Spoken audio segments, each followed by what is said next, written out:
ఇవాళటి కథలో ఒక చిన్నబాబు ప్రవర్తన బాలేదని స్కూల్లో టీచర్ తన తండ్రికి చెప్తారు.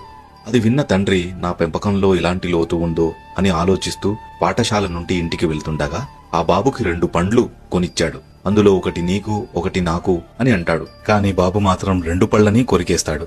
ఆ బాబు చేసిన పని చూసి నా పెంపకంలో లోపం ఉందేమో అని అనుకుంటాడు తండ్రి.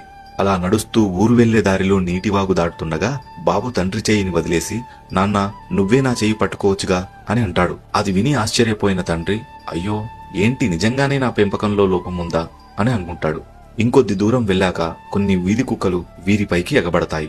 బాబు వెంటనే అక్కడి నుంచి పారిపోతాడు. ఈసారి ఆ తండ్రి నిజంగానే నా పెంపకంలో ఏదో పెద్ద లోపం ఉంది అని ఇంటికి వెళ్లి బాధపడుతూ ఆ బాబుని పిలిచి అడుగుతాడు. అప్పుడు ఆ కొడుకు నాన్న నేను 2 పళ్ళు కొరికింది ఏది తీయగా ఉందో అది మీకు ఇద్దామని.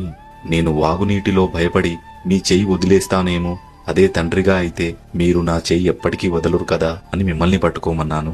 మన మీదికి కుక్కలు వచ్చినప్పుడు మీరు ఎదిరిస్తుంటే మనకు కర్రో రాయో ఉంటే అవి భయపడతాయని అది తేవడానికి పక్కకు వెళ్లానే తప్ప మీ పెంపకంలో ఎలాంటి తప్పులేదు నాన్న, నన్ను అర్థం చేసుకోండి అని అంటాడు. నీతి ఏంటంటే పేరెంట్స్ టీచర్ మీటింగ్స్ లో టీచర్సో, ఆడుకునేటప్పుడు పక్కింటి వాళ్ళు, ఫంక్షన్ లో వెళ్ళినప్పుడు చుట్టాలో చెప్పడం వల్ల మన బుర్రలోకి పిల్లలపైన నెగటివ్ ఆలోచనలు వస్తాయి. కానీ నిజంగా పిల్లల్ని అర్థం చేసుకునే తత్వం వారిలో ఎందుకుంటుంది? మనమే అర్థం చేసుకోవాలి. మరిన్ని మంచి ఒరిజినల్ కథలు మిస్ అవ్వకూడదంటే నన్ను ఫాలో చేయండి.